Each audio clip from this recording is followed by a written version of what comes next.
Cervical strengthening is something that's advised after you're past the worst of your intensive care. So usually a few weeks into your care, we're going to recommend cervical strengthening.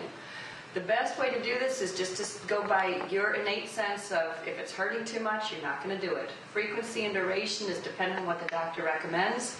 But normally if you do what we call a little Mackenzie glide, you're stretching your head forward like a turtle. You look real silly. But you push your head forward and back. And sometimes people feel popping and clicking when they're doing this. That's okay. There's not a problem with that. But this will strengthen the cervical spine to help hold your adjustments a little longer.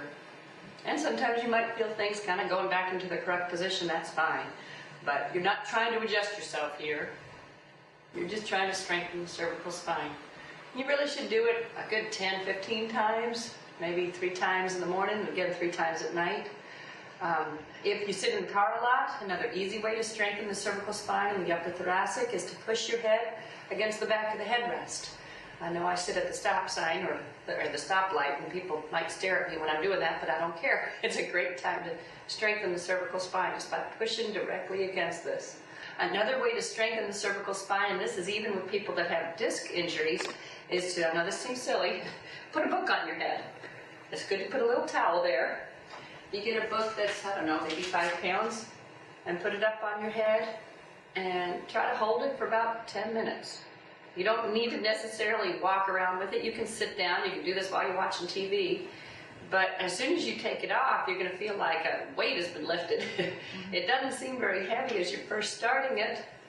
And it's not really a game where you're trying to balance and walk around. If it's really hard to do, you have a bumpy head, that's the need for the towel. But your body will start to accommodate, and the muscles will get stronger because you've got this weight on your head. So even though compression seems opposite to what we would want for a lot of folks that have degeneration, this really can help stimulate continued growth. Now, if traction is advised, there are certain things that you can do at home to support traction and the opening up of those discs. One of the things I always tell my patients to do is if they've got a bed, they lean their head off part of the bed. And I will demonstrate that somehow if I can, but I'd have to lay down. But you let your head catch off the back of a bed and just let it hang, kind of a pulling. Traction helps open up the cervical discs, and that's real good. That's more of a stretching, but kind of goes with the strengthening. That's more of the rehab that you want to be doing later on. That's about it for the cervical strengthening that I have. I want to go on to lumbar.